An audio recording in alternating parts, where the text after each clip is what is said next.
Well, hello there, and you join us here today to talk about not the worst watch ever made, not the middling watch, but the best watch ever made. If you're looking for a watch, whether it's the best or the worst or in the middle, you will find it at watchfinder.com. The ongoing feud between Tom and myself rumbles on. We've joined separate gangs, and at this point, blood has been shed. To mop some of that up, we brought in a special guest. It's the Mad Watch Collector himself. Russell, how are you doing? Well, hey. Hello. It's an absolute honour to be in a Watchfinder sandwich once again, boys. Yeah, and this time with faces. This time with faces, unfortunately for everyone out there, yeah. If you're not familiar with the Mad Watch Collector, links are all in the description below. I do urge you to go and click them to keep Russell happy, because when he's mad, he gets really mad. Today, boys, we're going to talk about the best watch ever made. But first of all, I want to kind of understand a little bit better what the word best means. I don't have the dictionary definition to hand, so let's reinvent the word as we understand it. Tom, to you, best, what does it mean? The best. Popular? Most popular? It's going to be a triple triangle of spec, affordability, and status. Oh. Tom's gone straight in there with 3. You went straight in with the mighty triangle. Russell, do you reckon that's all we need to categorise the best watch in the world? What was it, Tom? Spec, value, and street cred? Yeah, that's the ones. Yeah. I think that's good. Obviously, if it's very popular, then it's one of the best and possibly iconic. So maybe the first at something. Oh yeah. Or maybe the first at what spawned everything else off. Possibly. Yeah. I wonder as well. Should we chuck quality in there or complication? Nah. Yeah. No? Is that because none of us can afford any of those things? Absolutely. I think complication is very, very could be a big one as well. Obviously, it's all subjective as well, isn't it? Because what I might find is fantastic to me and perfect to me is different for you guys, which is amazing. Why the world goes round as it does. Are you sure? I'm pretty certain I'm the main character in this universe, so what I think is the best is objectively the best. That might be true, actually. I think quality is a weird one because I think as soon as you start to get up there in those other things that I just mentioned, the quality is much of a muchness. There's not much really between the top brands, is there, do you think? Well, yeah, you have to spend an awful lot of money to get marginal increments in return. But still, if you're going to spend £500,000 on a Grubel Forsey and they sit there slaving away, polishing every little nubbin and angle to their little heart's content, does that make it better? Yeah. Does that make it better? Does that make it better than a Tudor? Could do. Couldn't it? But then I will ask you about the value, and we'll see how it shakes out there. Well, indeed. And on that basis, I'm going to chuck in a suggestion for us to rumble around as potentially being the best. Russell, you're a fan of a Seiko.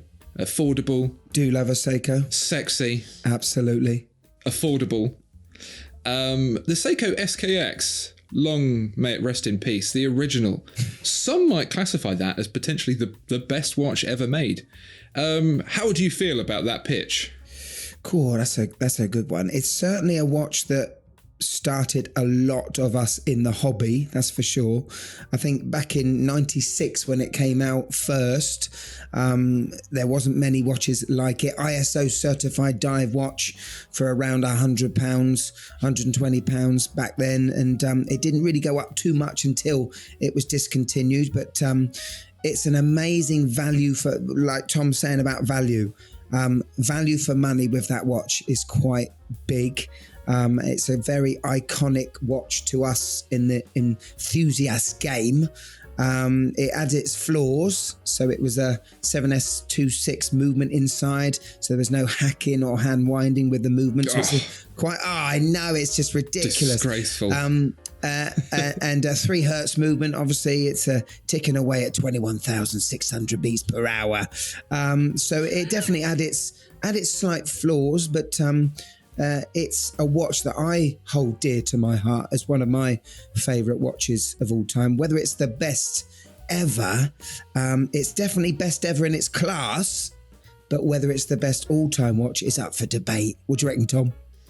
Yeah, it's a wonderful watch, and I love it's got a certain amount of character to it, hasn't it? I would liken it to something like a Mini Cooper, like the original Mini Coopers or something. It's got a very... Did Mr. Bean have one? Or if Arnie drove one instead of Mr. Bean, it's sort of like that. It makes it infinitely cooler. But yeah, I don't know. It's got sort of that like almost cult following, hasn't it? And it's just carved out its little corner of the market there, and it's hard to dislike it, isn't it? It's hard to discredit it. Yeah, I think there's a reason why, obviously, we were all devastated when the SKX was discontinued by Seiko. But there was a reason why Seiko as a brand brought it back and made it the poster boy of the new Seiko 5 sports watch, because it is such an iconic case. Some might say... I was very devastated. I was heartbroken. I was almost in tears when the You're still wearing black to this day. I know exactly where I was when it was discontinued. I know exactly the time of day where I was. Everyone remembers that, don't they? But listen, so they brought it back, a slightly inferior, it's a dive style watch now, but it just shows you that case, they do appreciate that case, Seiko, and what it means to them as a company. It is quite an important watch for Seiko still. A lot of history as well, tracing back to the dive watches of the 1960s, which were very popular with people who actually needed a dive watch for military purposes because they could afford it and it wasn't absolute crap. So potentially, yeah, not the most expensive, not the best in terms of spec and functionality, but so broadly accepted and such a tipping point for so many collectors that, sometimes you want to go back to the one that got you all started. But let's move on to something slightly more expensive, and one that's been getting a bit more expensive as the years have gone by. It used to be a real value proposition, but it has a very unique piece of history. This is the Omega Speedmaster. Comes with a beautiful hand-winding movement, which you can see if you pay a little bit more. Very nice design. One of the first chronographs, if not the first chronograph, to have that larger, chunkier, sporty chronograph style, at which many other chronographs copied. Another little detail about it. Omega doesn't mention it that much, but it might have been to the moon. Russell, you've got some thoughts on the moon, haven't you? Yeah, well, I think Omega should shout about it a bit more, because I don't think they talk about it too much about their moon endeavours. Do you? I think they should probably bring out some sort of commemorative plastic version and really have a good go at it. Hang on, bioceramic. I think it's a very special watch. The one thing that I really do love is the fact that Omega appreciates their history. One thing you can't really see it with Rolex. They're always looking forwards. With Omega, they're embracing what it was that made them special, and they're hanging on to this moon watch because Rolex didn't do it, anything that Rolex didn't do, Omega gotta get in there and give it some. I think it's a very special watch. It's a classic watch. It has to be the most iconic watch in the history of mankind. Wouldn't you not say? I would think so. I would certainly think so. It might not be, I don't know, maybe it is the most recognisable. Poll of the common person on the street, if you were to wave it under their nose, would they know what it is? They go, oh, Tom Hanks wore that in that film. It's probably what they say. Tom, where does the Omega Speedmaster sit in your rock hard little black heart? Yeah, the Speedmaster is nice. I think I've overseen it now a little bit. Yeah. It's almost it's too classic. It's sort of this sounds really horrible, but it's a bit like white noise now. That sounds harsh. No, it's a fantastic watch, isn't it? It's undeniably great. You can't knock it. And fair play to Omega. They're gonna want to milk that little moon teat dry, aren't they? Why not? It's a hell of an accomplishment. But yeah, is it the greatest watch? Maybe. I mean, the moon's pretty good. That's pretty good, isn't it? Wearing it on the moon. I mean, Tony Hawk's does some cool stuff though. Does he wear one? Because that's quite cool as well. So I'm not sure. I think that might imbalance his ollies, Tom. Obviously. Yeah. It does. It has been slightly tainted by the fact that they do have an edition for every time that like Buzz Aldrin wakes up and eats his breakfast. Saturation is definitely the thing here, and you're right, Russell. Every time Rolex says anything, Omega leans in and says, "Yeah, but did you go to the moon?" And everyone's a bit like, yeah, we know. It's like the guy who went to Princeton. It's like, yeah, but I went to Princeton, so my opinion means more. So maybe it is the best watch ever made, but Omega has banged that drum so hard they've snapped the skin. Let's move on to another watch then. You did say drum, didn't you? I did say drum, yeah. Okay, good. Perhaps not the best watch if we'd been talking about this 10 years ago, but right now, people do love it. I'm talking about the Audemars Piguet Royal Oak. Perhaps saturation might be a factor here, but Tom, those looks, that bracelet, the tickety-tocketiness of the entire history of reviving mechanical watchmaking. Do you think that gives it a pretty heavy status in the class of best watch ever made? Yeah, I think it's definitely worthy of consideration, don't you? It's certainly ticking at least two of my corners of my triangle of truth. You've got the status, and you've got the iconicness. Perhaps not the value, because it's quite dear. If you buy one new, it is worth more. Does that mean good value for those who can get one? Don't talk to me about residuals. Not interested in that. Just want to tell the time. Don't want to tie up my assets in wristwear. But that said, it's a hell of a purchase, isn't it? And yeah, it's just so iconic. That shape, those screws on the bezel, that waffle textured dial. Bolts masquerading as screws, but sure. Yeah, whatever they are. They're visually interesting, if not entirely functional. But yeah, it's just, again, it's sort of a nebulous kind of concept, isn't it? It's quite hard to quantify what makes it so great. We all know about those things, but it's still, hard to define. Russell, you're a bit of a tool watch guy. And so perhaps the Royal Oak might not hold so much esteem for you in the category of best watch ever made. How do you feel about it? What a bold move it was in 1972, when the quartz revolution was coming, that they made the big watch brands to say, we won't embrace quartz. We will make even more expensive watches and we will call it a sports watch. With no water resistance. I think it's absolutely a phenomenal design, and it has been oversaturated lately. I'm not sure why, in the last 4 years, this watch has been around since 72. So why is it all concentrated now? Why has Tissot made the move now? You know what I mean? It was done in the 70s as well, but they brought it back again. But yeah, to me, the integrated bracelet look, and it's a bit oversaturated, like Bryan Adams' Robin Hood song, when that first came out in the 90s, that's a nice song, isn't it?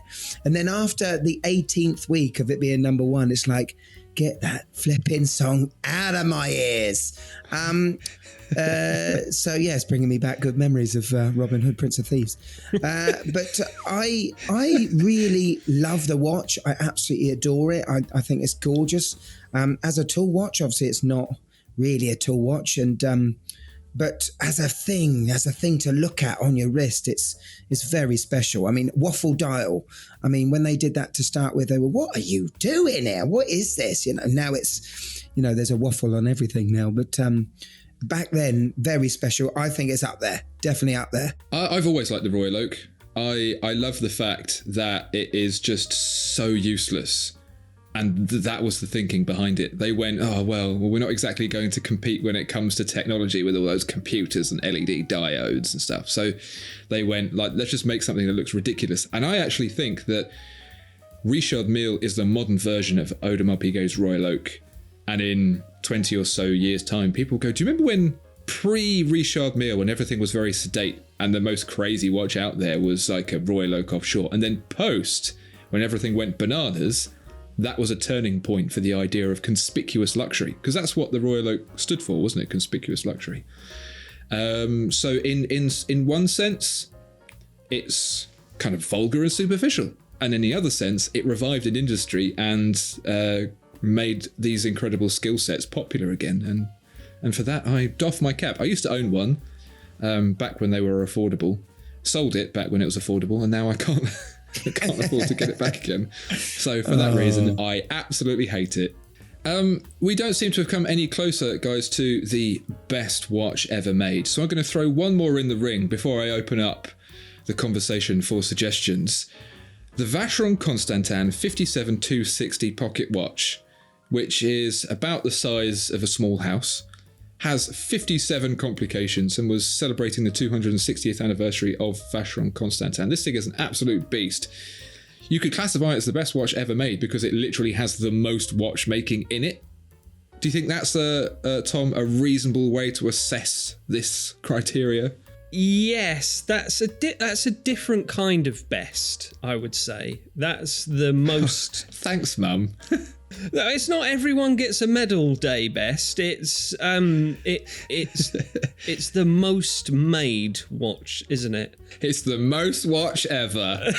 Yeah, kind of. It's almost outside of watches, isn't it? It's kind of impeccable on the level of engineering and masterful craftsmanship and that kind of arena. Russell, this mega pocket watch, what's your vibe?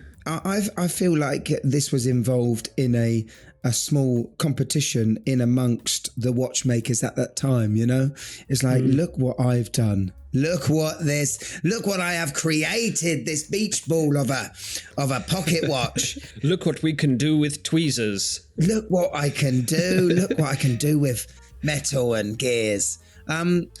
It's a show-off piece, isn't it? It's a show-off piece. It's not a Richard Mille. It's a Richard Mille for back in the days when pocket watches are, the thing. But I think it's amazing. I think it's definitely best in class, isn't it? Yes. Yeah. Best in class purely for the complications it has, I will read out for you at random some of the complications that this watch has. I'm not going to read all 57. Yeah, your favourite ones, Week to view based on the ISO 8601 calendar. I don't know what that meant. The golden number. 7. It has a night silence feature for the striking. Wow. Snooze. Sorry, are you bored or are you suggesting it has a snooze feature? Bit of both. And many others besides. Let's open up the floor then. Russell, the best watch ever made. What would you classify under Tom's trifecta of things? Well, I know it gets talked about a lot, but we have to go back to 1983, boys. 1983, with a man called Kiko Ibe. And his tough team at Casio. The story goes, he was given a lovely pocket watch by his daddy and he dropped it on the floor, shattering it to 1,000,000 pieces. Probably that Vacheron Constantin 57 complications just all shattering to the floor. And he was so upset that he decided from then on, it would be his mission to create the most indestructible watch on the planet. And that was the inception of the G-Shock. And I'm talking about 2 years, 200 prototypes later, the DW5000C was created to the masses. And that watch has spawned millions of pounds, millions of other references since then. Obviously, it didn't do well to start with. People don't realise this. It wasn't until a reference DW5600C, and it was given to the Western market with an advert about some dude smacking it as a hockey puck. Intrigue. Awe was brought in, and from then on, 1987. G-Shock just went, ooh, just like that. But that very first one, the DW5000C, which came out in '83, that's got to be one of the most iconic and best watches for recent times, in my view. But it is an iconic watch. We've got to chuck the F91W in there. Not the first in that series, but the one that everyone's heard of.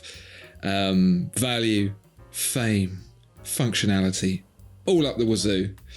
And the G-Shock only goes to improve that further. Tom, best watch ever made?